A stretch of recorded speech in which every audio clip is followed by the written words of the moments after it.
sky. Well, you cry out and you don't know why.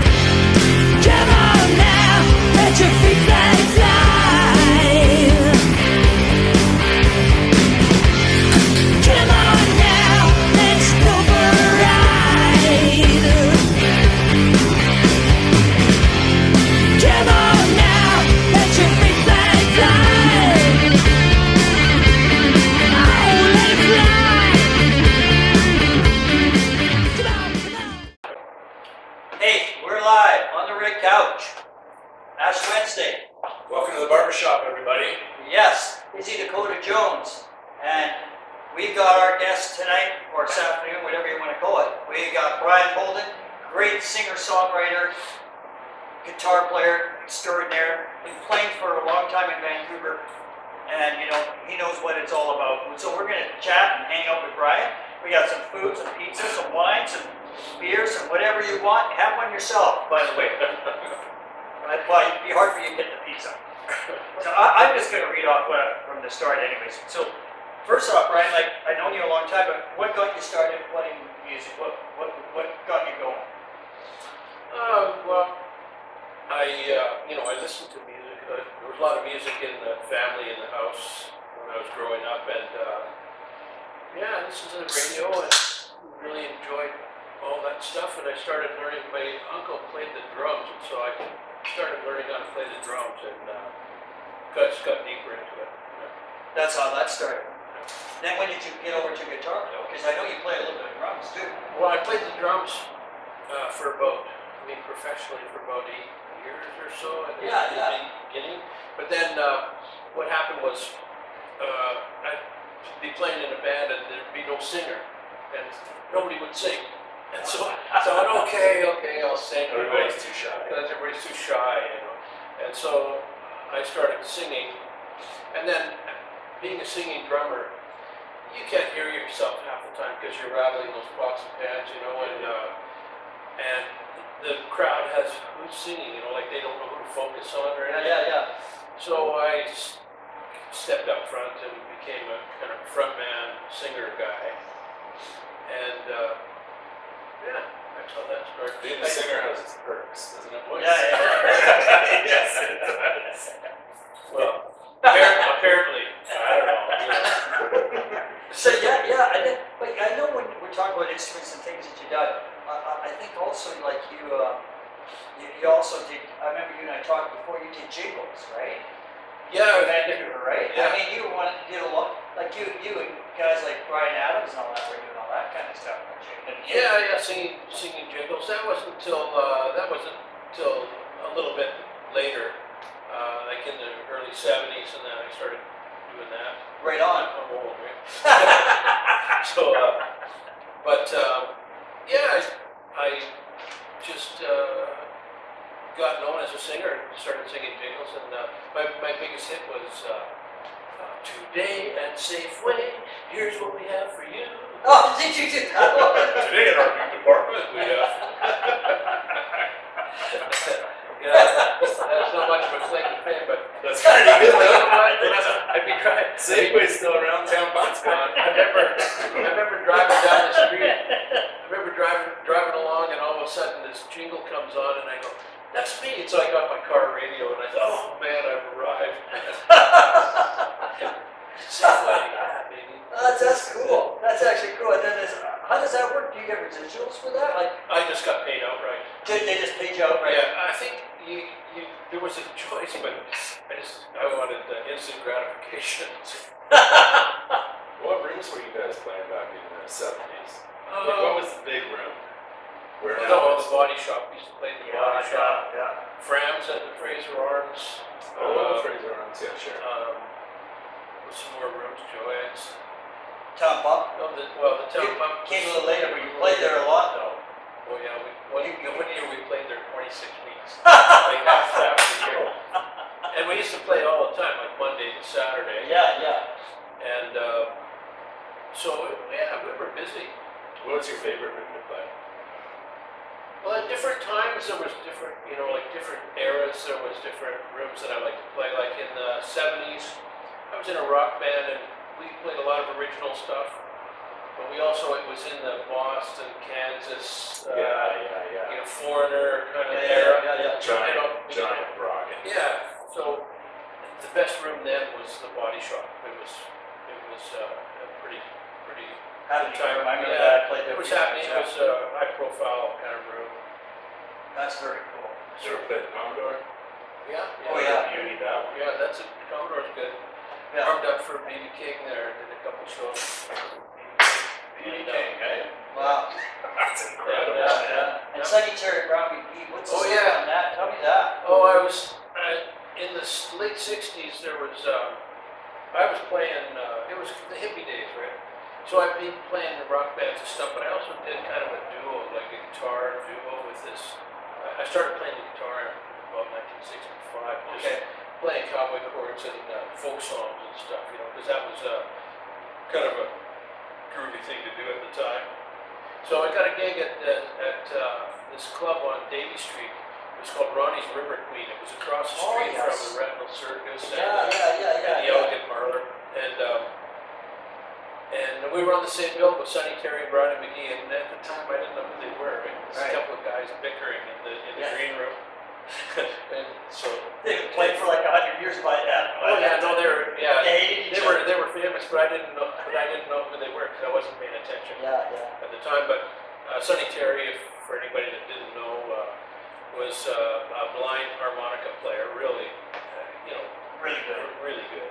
And I Brian really McGee was he Had a great voice. yeah. Real smooth. Yeah, and Brian McGee, they both sang. Brian McGee did most of the singing. He played the guitar, and he was a crippled guy, like had Yeah. a bad leg. And it's funny, years and years later, like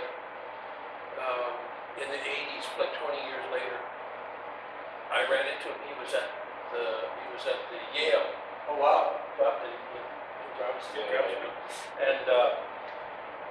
and I went up to him and I reminded him about Ronnie's River Queen, and I said at that time I played with this other guitar player and we warmed up. He remembered. Wow. He actually, I can't remember exactly what he said, but he said some comment that made me think that, okay, he really did remember. But Wow. I thought, oh, that's pretty good. So he had a good memory then, for all Yeah. that kind of stuff. Yeah, he was old and Sonny Terry was gone by then. Yeah. Wow. And, yeah, good times. Do you remember the first gig that you ever went to? You mean to a concert that I witnessed? Yeah. You know, like influences too. Let's talk about your influences. First, let's hear your first show. Yeah. I don't remember my first show. It might have been. I remember an early one was. I went to see the Allman Brothers, Yes. and the warm-up act was Stevie Wonder when he was just a kid Wow. playing harmonica, and he did a solo thing with Wow. it. And that was here in Vancouver at the Coliseum. Wow. Really good show it must be. What was your first show, Joe? My first show was the Who opening up for Herman's Hermits. Opening up. Yeah. Come With, on. I think with Tom Northcott. You remember Tom Northcott? Yeah. If you're going to the North Country, that was the thing. Yeah, he was He good. was really good. He was very cool. And he had, I mean, back then he had like an album out and everything. He was signed with a label and all that, right? You know, like the Collectors were and all those guys, Well, right? back then, if you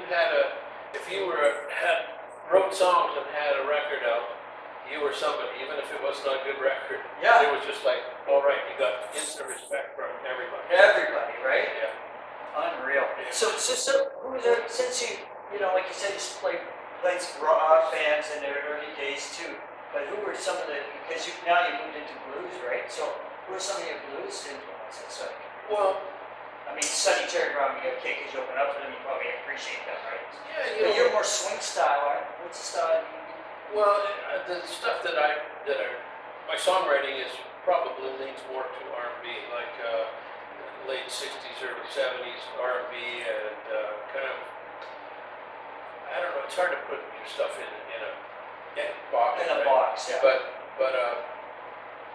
you know, I listen to everything. My parents were both singers and musicians, and they played all this stuff from the real book. You know, all those old standards yeah. and that. and a lot of swing stuff, big band stuff. Wow, cool. And so I listened to that because I learned it through osmosis just from the family playing it at home. Yeah, yeah. That's cool. And then when the Beatles came out, the whole world changed, right? Yeah. So everybody listened. We were all crazy about the Beatles because they were so different from everything else. And That's then wild, dude. Now when you listen to them, it's so tame. it's kind of, well, it's, yeah, That it's, Hold My Hand stuff, you know what I mean? Oh, yeah, That well, was that- blowing everybody's mind. Right. Listen to it now, it's like, oh, yeah, it's not with their cute. long hair. Isn't that cute? right? I The hair know. wasn't that long back then. I know, but it was enough to blow everybody's Yeah, mind. yeah, And yeah. then Keith Richards comes shambling into the scene. What's everybody gonna do then? Yeah. Freak out. This is the end of the world. Yeah. They must have flipped out.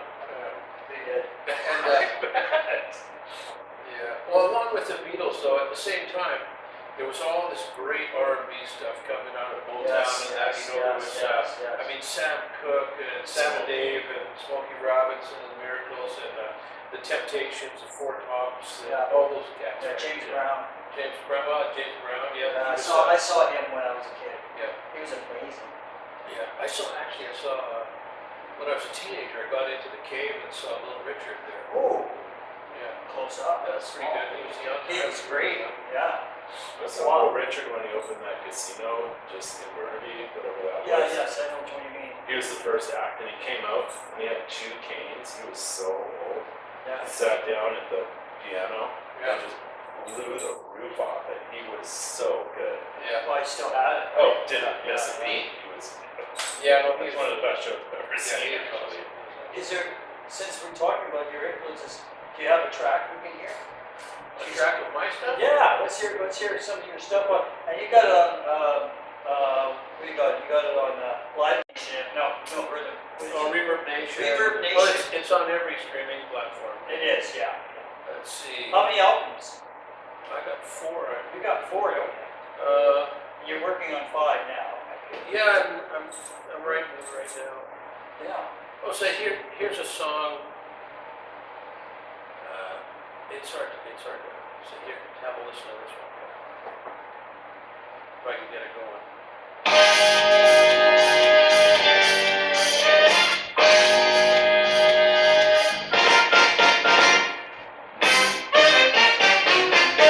Got my mind on you. Everywhere I go, If you like dancing, dance. Yeah. I wanna say to you something you ought to know. Just what you mean to me. Whoa. Hey. I've got my mind on you. You can have to if you want to. Every night and I'll wait till after every the day. finish. I wanna talk to you. Got something I gotta say. Yeah. Just what you mean to me. Hey, alright. Hey, So you tap your foot. oh yeah. It's a lot of screaming songs, but when you're near, I just can't spit it out. I wanna tell you that I love you so. All my mouth can say is, whoa, There you go. oh yeah. Hey. That's There you good. go. That's cool. It's so danceable.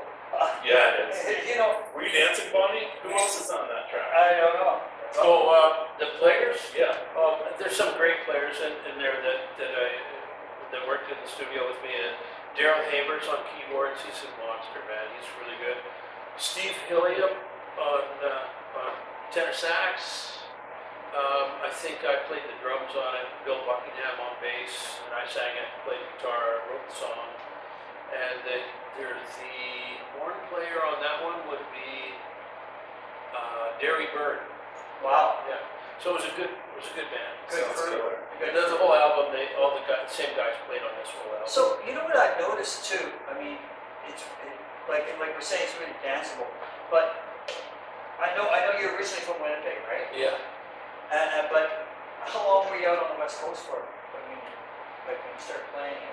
Right away almost? Well, I moved up here in '64. A year later, I started playing. Yeah, because I noticed, like, listening to your style of blues, like, I kind of call it, like, West Coast kind of blues, right?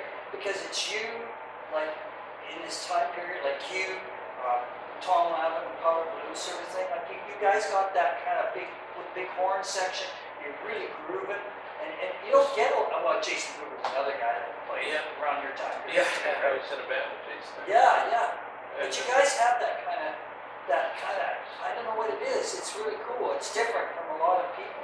Well, You don't get that down the States. You don't get this kind of thing. Well, no, but when you listen to music in like R&B in the '60s and early '70s, and that they all had Hammond B3 and that horn section, and Tom Lavin, his band, he's from Chicago, right? Yes, that's right. So he's got a real Chicago blues influence, which is great.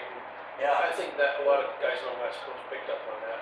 Yeah. I got a song that I wrote. If you want to hear it. Sure.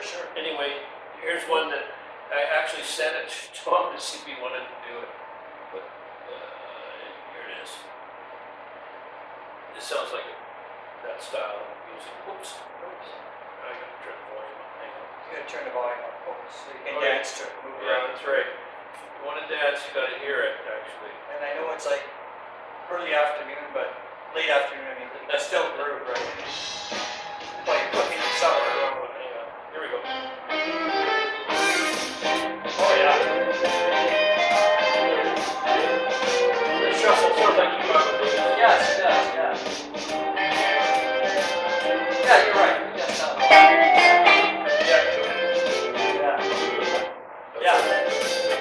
Who produced that? Because that guitar tone sounds killer, right? that's what he's got. He's got great guitar.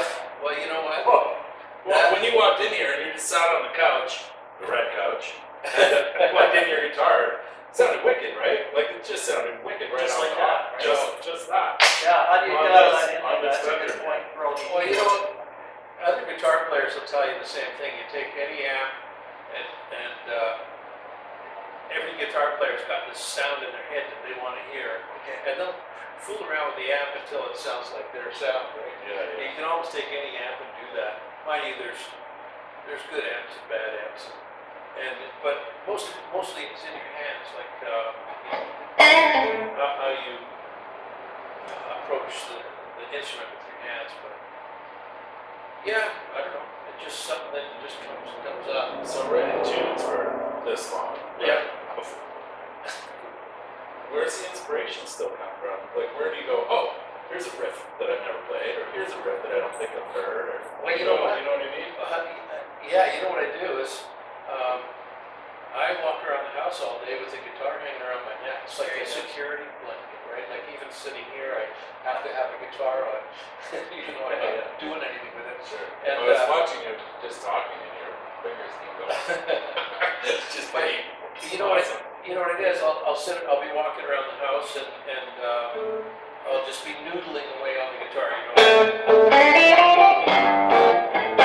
And I'll go, hey, you know what? That sounds like I could make a song out of that. So I pick up my phone and I put it on like video, even though I'm not videoing it, just so I can get instant sound thing, and I play it into my phone. You know? And then I got it, I saved it for later. If you look at the photos in my phone, there's all these black things that, like, that's not a picture. It's a lick or something. yeah. And then when I really feel like a spasm of songwriting, I go into my phone and look for all those little black pictures in there. You said you're in one of those right now. I am writing songs right now, yeah. And So when something comes up, you're at home, you got your guitar on anyways, and you put it down right away, right? yeah, and yeah. So So the music comes first for you, and when I was over your place the other day, yeah. Some of the lyrics on one of those songs was so cool. Yeah. I don't know how you spit all that out. I don't know. I mean, my thought is, like, I can't do that, right? When I write a song, Yeah. like I could spit lyrics out very rarely. I have to like go over it to refine it. Where you know, like I don't know if you refined those lyrics, but whatever you did. Oh, no, you have to. Well, that one song I played for you, that's rude, that one. All right, let's hear it. But here, no, I can't. No. For children as well. Hey, kids. Do what kids guys do. So there's, oh yeah, so I go into my notes in my phone. If I think of a line for a song, or So you just write poetry, right? I just write it down. Like, here we go. So I'll think of something like flat as if something's flat as a penny on a railroad track. Oh, okay. Moves faster than a rumor, attitude rougher than a night in jail, turns over quicker than a prom date. You know, I'll write down anything. Easy as you step up, go. Step on. Cold earth when your ex is hard. You know, serious as a heart attack. You know, story better watertight story. You know, like anything I can think of. Long gray hair on an old man's chest. Yeah. You know, like anything that pops into my little brain, I talk into my phone and put it down. And so then when I'm looking for lyrics or looking for an idea for a song, like a theme or an idea, there it is. I was listening to a bunch of country and they do wild stuff like that too. Like their turn of phrase, I didn't know anything about country and I was somewhere and they were playing country and their turn of phrase is pretty cool. It's all about drinking, but it's pretty good. Yeah. For country. Yeah, that's interesting. And so that's how you do that. That's cool. So you as you were talking about writing, you got some new songs coming your way, right? Yeah. A new album. Well, And how many songs? How do you go about that? Do you like take? You have 12 songs. You have more than 12 songs. You have 5 songs. Where do you cut? Where do you? How far do you go and where's the cutoff? well, And I do just you go into the studio with the full thing or do you sit in there and write songs in there as well? no, I wouldn't write songs in the studio. It costs too much money. Yeah, right. But And where do you record? Sorry. I have been recording at the Palace Studios. It's in Vancouver. It's run by Bill Buckingham. He's a great producer and a great engineer. And also he Did you plays produce that instruments. stuff we just heard? Yes, he Yeah, did yeah. all that. That's killer. He's really good. He's really good. He's a super nice guy. Yeah. He's fast. Easy He's to smart. work with, and He's fast and smart. Right. he puts up with me, you know. So anyway, he's a good guy. What's up? And but in the past, I would write like 15 or 16 songs and then pick 10. I would usually, most of these albums are about 10 or 12 songs. And so some of them I feel are like, I'll write a song and I'll just go, you know what, it's kind of a filler song. You know, it's not, it's not studio worth the money to pay for it. So, but now,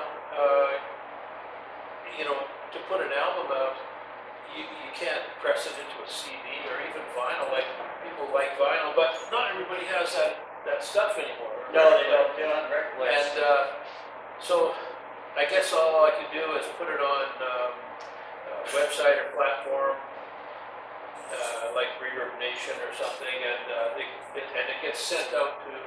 I'll put it on CD Baby, and they send it off to every streaming Platform service, yeah. platform in the world.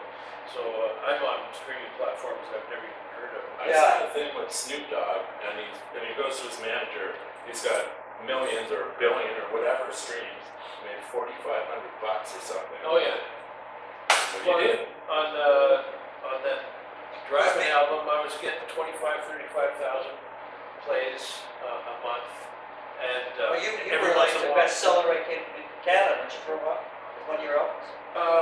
Well, I got on the Reverb Nation. You know, they have. I got to #1 in Canada on Reverb Nation. Yeah, you're number 1. But That's a feat. but it you know, with all that airplay and everything and all that streaming, every once in a while I get a check for $70 or something. Yeah, right. It's like it doesn't mean anything, and you can be #1, but That's the accolade It's now. just like, all it is maybe bragging rights among your friends or something. Yeah, and I think it's like that, but I think the accolades of it now is at least you know people are getting your listen to your music, right? Yeah. You know what I mean? Like because nowadays, like you said, there's no money in it anymore. I mean, I just finished talking to a label in Germany. A friend of mine has a label, and he plays sax, he plays in funk bands. I mean, he owns his own label and he Yeah. manages bands and stuff. And he's first thing, oh, I want to sign you guys, but you guys got to do a digital deal. And he goes, but the digital deal is going to go nowhere, right? I'm telling you up front. And I says, well, I already know that because I'm on I have a digital deal. Yeah. You see, maybe in a whack of other people. Right. So I says, I know nothing comes out of it. So, everybody knows that now, right? Right. Downloads are just forget it. Oh, right? yeah. It's all in the concerts or the shows you do. Like people, Merchandise. like you're saying, people sell merch. You're lucky to get enough merch sold. Depends where you're playing, right? Yeah. Yeah, and I know when you're talking about playing, like you're saying, like enough with half those places that we used to play, like clubs and that, because clubs don't do that well anymore. No. Young people don't go to is the an clubs insult. anymore, right? The money is an insult. I don't even look for club dates anymore. Yeah, No. because they're not doable. I try and flip that thing on to a more positive note.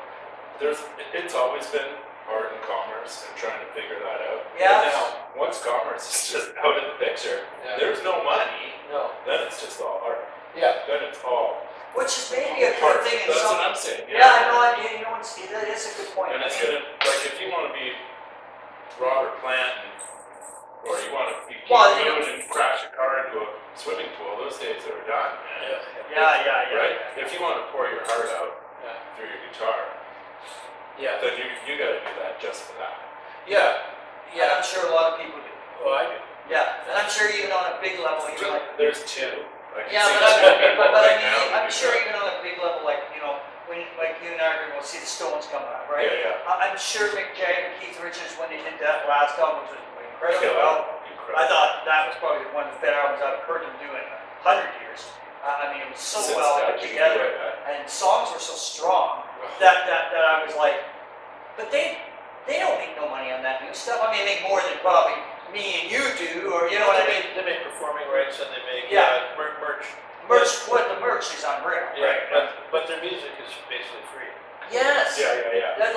Yeah. And so I think to your idea, Ash, what you just said, is totally great. Like I think they get satisfaction. They get satisfaction out of like Brian does being creative. Yeah. And I do. Yeah. Like we do, right? It's better that way, right? In some sense. Oh, I've Yeah. never made a penny ever. Well, back Never made a cent. Everybody, pure rock and roll. I did okay. I made lots of money playing music. You over- did, over yeah. the Well, years. you guys dropped in But- at the right time. But too. it was all a different time than now. But then production was bigger back then. Not for Brian, like when you did Yeah, right. production back then, Yeah. in those days, PA system was like huge, lights were huge. Yeah. And the guy running the PA system, the lights made more money than the band did. And recording was super expensive, man. Oh, yeah. Super expensive. Yeah. Now everybody's got a home studio that Yeah. sounds pretty good. Yeah, because back then it was reel to reel. Remember those? Remember that? Yeah. I went to school for sound engineering, splicing tape Right. and all that stuff. The week that I graduate, Moby puts out Play, massive record that he made in his bedroom on his laptop. Yeah. And it was over, man. Splicing tape, that's over. Yeah. Except for like the Foo Fighters, there are these guys who can do that, who have all this money, and who can just build these studios and just Yeah. do it as a hobby almost. Yeah. You know what I mean, though? Because they want to keep it alive or So- whatever. So Brian, also, when we talk, go back a bit. So you came from Winnipeg, right? Yeah. So, Big rock and roll town. and I know, that's what I say. Great So place. did you know anybody back then? I know you must know Randy back then. I know that Danny knows Randy. I was in a band with Randy. You were in a band with Randy back then? Well, Wow. we had a band just for a short time that was me, Randy Bachman, Lindsey Mitchell, Ooh. I think Ray Ayotte was playing percussion, Oh, and yeah. Jimmy Powell on drums, Jimmy Powell. and I know this. singing with me was Denise McCann. She was Oh, married to- Denise McCann, yeah, was married to, Yeah, and she was in the Headpins, she's the first Headpins singer. that's right, yeah. Oh, there was a singer before Darby Mills. Yes, I didn't yeah. know that. Yeah, Denise McCann, yeah. So she Oh. was married to Randy. She was a great singer. Married to She Randy was, Buckman. you know what, she was like, she did have that Joplin sort of sound like Darby does, but she could sing That like a rough, fucking right. bird, right? And then Yeah. she had at least one disco album out too. Yes, right? That was kind of a popular thing, disco music. Good singer, yeah, she was a good Yeah. singer, you're right.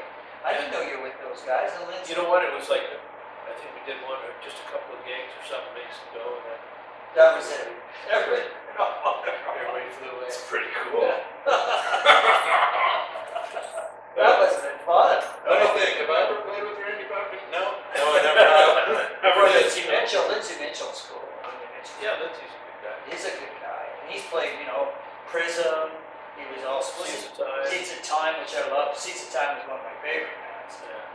Are they It's one dirty. band? No, they're from here, but it was like we were saying earlier, if a long time ago, if you wrote songs and recorded them, you were really something, no matter how good or bad the Yes, music was. yeah. But Lindsay's always been a good player when he was a kid.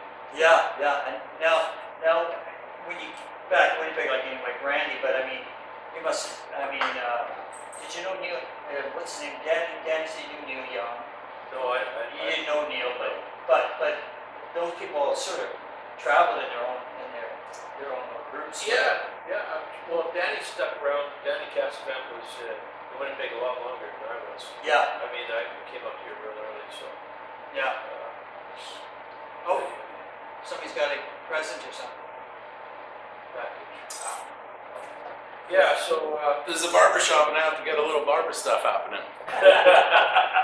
So you're working on yeah, I'm going to, I'm just writing and see what comes of it. You know, if maybe something lower, I might just, get a QR code and put it on a business card, hand them out. I think that's a really good idea. Who told you that idea? How did that come up? Well, just talking with friends, no, I never have any good ideas. So yeah, no, but yeah, it's a good idea because then people can get the music, like you're saying, listening to it. You're not wasting a lot of time on CDs. Cheers, fellas. Oh, Cheers. sure, yeah. Cheers. Cheers, everybody. And all of you guys who are, what are you drinking at 4 o'clock in the afternoon for? That's weird. Anyway, that's I weird. know, I'm an hour early. So Brian, one thing I don't know if you mind talking about is talking about live shows. You play in your own front yard Yeah, in I the do. summertime I do. with your band, and I mean it's very cool. I really dig it. You got Yeah. all the people in the neighborhood coming out, and it's a fun party. Yeah, sometimes we do it usually I mean when the weather's nice, not lately. when the weather's nice. Yeah, We'll do it like almost pretty much every Thursday night, yeah, unless it's snowing or something. yeah. And sometimes we'll get like 100 people show up at my house in the front yard Yeah. on the I boulevard. told Ash I'll go down when it's. And we want to go. we're going to do it this Thursday actually. Oh, you're doing Thursday? We're coming Thursday night. Yeah. Okay. Don't give up my address. No, folks, no, you don't know where it is. It's just that's why I asked you for. Yeah. But yeah, okay, yeah. And, If you're in East Van, if you're literally in the Republic of East Vancouver, not the greater East Vancouver, the Republic of East Vancouver, then you already know where he lives. You probably heard it. but yeah, so we do that. Yeah. And the thing about it is, Ice cream truck gonna be there. usually an ice cream truck shows up and Mr. Frost. everybody can bring your own bottle.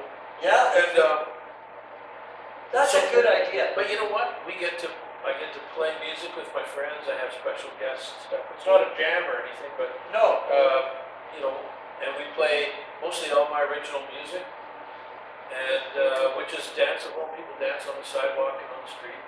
yeah, we have a good time. That's it. That's that art and commerce thing Yeah. right there. And That's so- just love. So That's just love of music, man. yeah, so that's how we get our musical rocks off, or unless you get a gig at a like festival gigs. some of these outdoor festivals when people just go there to see the music. They're not going to a bar to pick up some chipped tomato, you know. Yeah.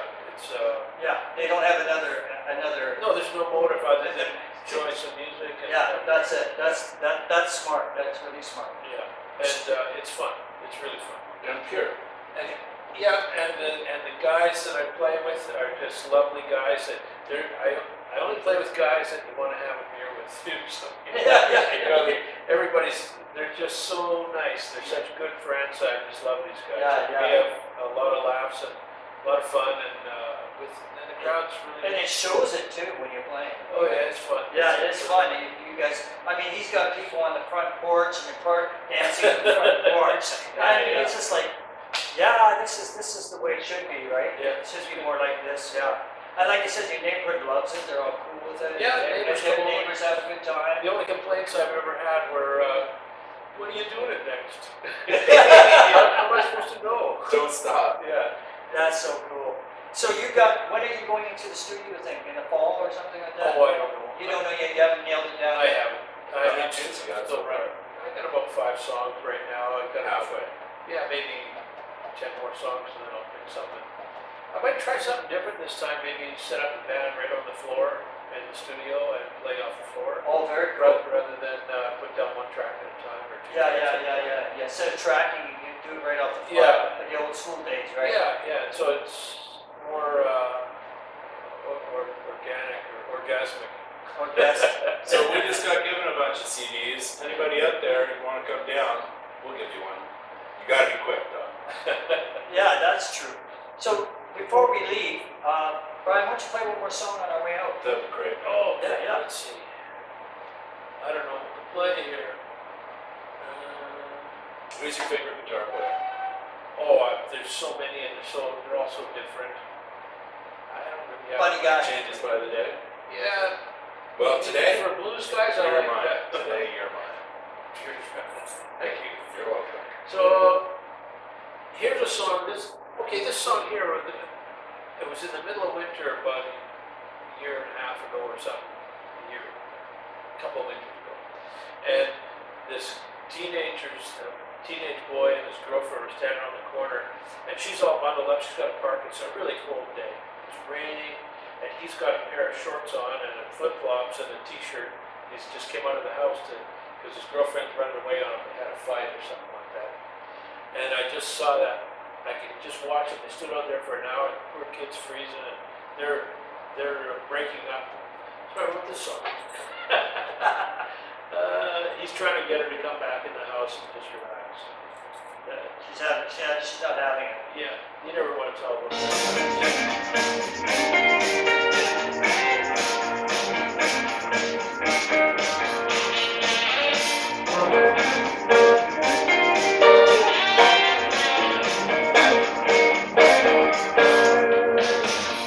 Well, it's cold out, baby.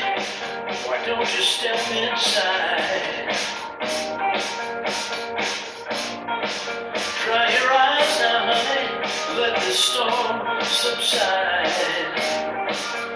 Can't be standing out here all day. You know I'm with you all the way. It's true. I'll always take care of you. Oh, I know you're sad now, honey, but soon it will pass. I bet all my money that this love is gonna last. Can't be standing out here all day. You know I'm with you all the way. It's true. I'll always take care of you.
tears aside.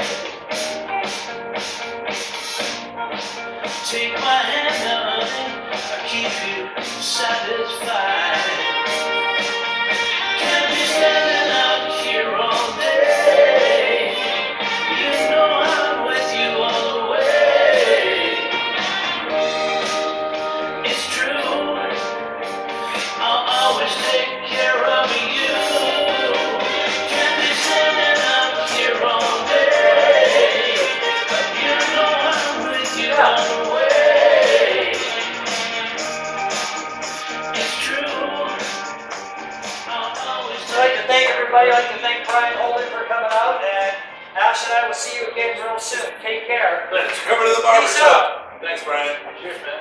Republic of East Vancouver. Bye.